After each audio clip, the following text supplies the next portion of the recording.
কংগ্ৰেছ দল যিমান নিম্ন পৰ্যায়লৈকে নামিব পাৰে সিমান নিম্ন পৰ্যায়লৈকে নামি গৈ কংগ্ৰেছ দলে নিজৰ চৰিত্ৰ অসমৰ ৰাইজৰ আগত পুনৰ এবাৰ প্ৰকাশ কৰিলে। তৰুণ গগৈৰ সন্তান ইমান তললৈকে যে নামিব পাৰে তাক আমি কল্পনাও কৰিব পৰা নাছিলোঁ। ইলেকশ্যনৰ আগত ইলেকশ্যনৰ ৰিজাল্ট ইনফ্লুৱেঞ্চ কৰিব পৰা এনেকুৱা ধৰণৰ ভুল তথ্যৰ যিটো ক্ৰিমিনেল অফেন্স তাৰ শাস্তি হ'ল যাৱজ্জীৱন কাৰাদণ্ড। ৰিণিকী ভূঞা শৰ্মাই FIR দাখিল কৰিছে। মই নিশ্চিত যে পুলিচে কেছ ৰেজিষ্টাৰো কৰিব আৰু পুলিচে এই ক্ষেত্ৰত নিজৰ সাংবিধানিক আৰু আইনী দায়িত্ব পালন কৰিব। চিন্তনীয় বিষয় এটা হৈছে পাকিস্তানী এংগল, যে এই গোটেই ফলছ ডকুমেণ্টছ আৰু গোটেই ফলছ যিটো ডেটা এইখিনি ড্ৰ কৰা হৈছিল এটা পাকিস্তানী ছ'চিয়েল মিডিয়া গ্ৰুপৰ পৰা। তাৰমানে পাকিস্তানত নিৰন্তৰ যোৱা কেইটামান দিনত অসমৰ ইলেকশ্যনৰ ওপৰত টক শ্ব' চলি আছে আৰু গোটেই যিখিনি ডেটা কালি তেওঁলোকে ফলছ এণ্ড ফেব্ৰিকেটেড কৰিছে এই গোটেইখিনি ডেটা এটা পাকিস্তানী ছ'চিয়েল মিডিয়া গ্ৰুপৰ পৰা লোৱা হৈছে। আজি আমি এটা কোম্পানী খুলিছোঁ, ফেক কিন্তু গৌৰৱ এলিজাবেথ 786 ছেম ফৰ্মুলা। এইটো 24 আৱাৰ্ছত পৰ্টেলত আহি যায়। কালি আপোনালোকে এইটো চেক কৰিব পাৰিব, কিন্তু এইটো ফেক হয়, কিন্তু একে। আৰু তাতে গ'লে এইটো দেখা পাব, যেনেকৈ ইণ্ডিয়ান কোম্পানী হনুমানৰ নামত খুলিব পাৰি, শিৱৰ নামত খুলিব পাৰি, মহাদেৱৰ নামত খুলিব পাৰি, কৃষ্ণৰ নামত খুলিব পাৰি, তাতো যিকোনো মানুহৰ নামত খুলিব পাৰি। UAEৰ নিয়ম আছে যে UAEৰ এমিৰেটাইটছ মানে তেওঁলোকৰ নিজৰ মানুহ নহ'লে কাকো তেওঁলোকে চিটিজেনশ্বিপ নিদিয়ে। ইভেন আপুনি 1000 কোটি টকা লৈ যাওক বাট ভিছা বা আপোনাৰ তাৰে পাছপৰ্ট UAEৰ পাছপৰ্ট নিদিয়ে। আৰু এই পাছপৰ্টখন লষ্ট বুলি পাকিস্তানী ছ'চিয়েল মিডিয়া গ্ৰুপত আপলোড কৰিছিলে। এই মানুহজনৰ নাম আছিল আছৰাফ আবেদকাদাৰ আবছালাম হুছেইন। এই পাছপৰ্টখন অৰিজিনেলি তেওঁ, his date of birth is 1996। সেইকাৰণে তেওঁলোকে কপি পেষ্ট কৰোঁতে ওপৰত 1996টো ৰাখি দিলে, তলত 1973 কৰিলে ৰিণিকীৰ যিটো একচুৱেল ইয়াৰ।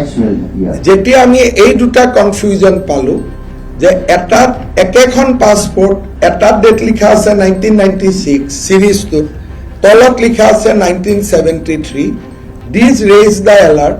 যিখন ইজিপ্তৰ পাছপৰ্ট বুলি কৈছে ৰিণিকীৰ, ফটোশ্বপ কৰাৰ পিছত অৰিজিনেল নাম্বাৰটো যেতিয়া চাৰ্চ কৰে ইজিপ্তৰ এইটোতো কাৰ পাছপৰ্ট, নামটো ওলাই আহে Mrs Nihat Ibrahim Al Sayed আলাংগাৰ। এই মহিলাগৰাকীৰ পাছপৰ্টখনত ৰিণিকীৰ ফটোটো এনক্ল'জ কৰি দিয়া হৈছে,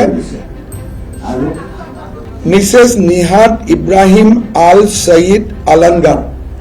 So this you can also find out by Google reverse search. This is not something to find out. You don't need any big things. English khini তেওঁলোকে Photoshop কৰিলে, Arabic word খিনি Photoshop কৰিব নোৱাৰিলে। যেতিয়া আৰবিক ৱৰ্ডটো আমি translation ChatGPT বা গ্ৰকত দি দিওঁ তেতিয়া অৰিজিনেল বস্তুটো ওলাই আহে এটা ছেম পাছপৰ্টখনত। প্লেচ অফ বাৰ্থ ইণ্ডিয়া হ'ব পাৰে, কোনোবাই যদি ঠিক আছে আমি চিটিজেনশ্বিপ আমি প্লেচ অফ বাৰ্থটো আমি ভাৰতে ক'ম, তেতিয়া আমি অকল ইণ্ডিয়া লিখিম। প্লেচ অফ বাৰ্থটো আমি ইণ্ডিয়ান নিলিখোঁ। Nationality is Indian, place of birth may be India. কিন্তু ইউজুৱেলি মানুহে চিটিৰ নাম এখন নিদিয়ালৈকে কোনো কম্পিউটাৰত ড্ৰপ ডাউন মেনু নাহে। যিকোনো চিটিৰ নাম দিবই লাগিব, চ' ড্ৰপ ডাউন মেনুত নিজেই নাহে। কিন্তু প্লেচ অফ বাৰ্থ ইণ্ডিয়ান হ'ব পাৰে নেকি?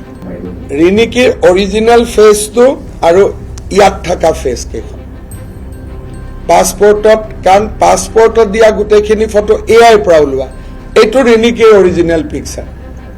Even with a small eye আপোনালোকে ৰিণিকীৰ লিপছটো ইয়াত চাওক আৰু প্ৰথম ফটোখনত চাওক ইভেন ফটোজ আৰ ডিছিমিলাৰ আগত খুলিছিল আগত খুলিছিল এইটো 3 এপ্ৰিল কালি ৰাতিপুৱা যিটো দিছিল সেইটো LLCৰ নাম আছিল হি ৰিণিকী নন্দী কালি যেতিয়া সবে পইণ্ট আউট কলে নন বিল হ'ব লাগিছিলে যেতিয়া এইবিলাক পইণ্ট আউট হ'ল বেংক আকৌ আগৰখন লগে লগে কালি আকৌ এইটো খুলি ললে কালি ৰাতি এতিয়া আমি আজি ৰাতিপুৱা খুলিলো লাষ্ট পেজত আজি আমি খুলিলো গৌৰৱ এলিজাবেথ 786 এইটো অহাকালি 24 ঘণ্টাৰ ভিতৰত তেওঁলোকৰ ৱেবছাইটত দেখুৱাই 199 টকা দিলে যাৰ তাৰ নামত তাতে কোম্পানী ফৰ্ম কৰিব পাৰি USD 199 email ID phone number দিয়ে তাত এনেকুৱা কাগজ এখন বনাই ল'ব পাৰি সো এই যিবিলাক ফ্ৰড কৰি আছে এইটোতো court will detect but Gaurav Gogoi was helped by a Pakistani social media group এই গোটেই কামটো কৰোঁতে তানে how Pakistan is trying to influence Assam election সেইটো হৈছে আটাইতকৈ ডাঙৰ কথা তৰুণ গগৈ লৰা ইমান তলত যাব নালাগিছিলে আৰু অহাকালি আমি তেওঁ কম যে গৌৰৱ এলিজাবেথ 786ত 1 লাখ কোটি টকা জমা দিয়া হৈছে and সবেই ফোন কৰিব পাৰে তাতে গৈ মাত্ৰ you have to pay 20,000 rupees Pakistani মানুহৰটো বুদ্ধিও মোটা বুদ্ধি না যোনে ডুবাই হোটেল ওন কৰা বুলি লিখা নাই হোটেল ৰুম নাম্বাৰ এটা দি কৈছে এইটোৰ মালিক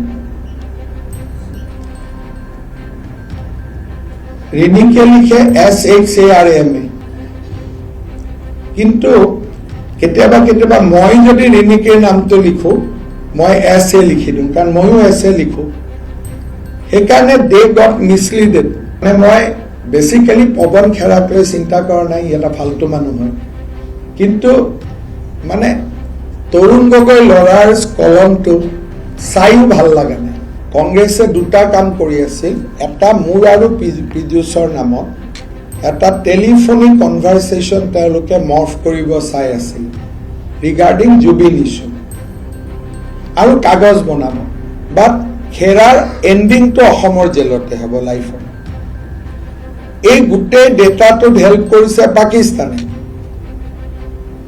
গতিকে এতিয়া this is crime against nation to take help from Pakistan so এইকাৰণে খেৰাৰ মই ভাবো জীৱনৰ শেষটো অসমৰ জেলতে হ'ব বহু দিনৰ পৰা খেৰা খেদিব কংগ্ৰেছে যত্ন কৰি আছিল সেইকাৰণে খেৰাকে ফলছ কাগজবোৰ দি দিলে যে তই মৰ গৈ যে ইয়াতে সিজু বুলি লৰা এজন আছে হি এবিলাক বনাই হয়তো তেওঁ এনেকুৱা দেখাই দিলে সব অৰিজিনাল ৰিচেক নকৰিলে দুটা হ'ব পাৰে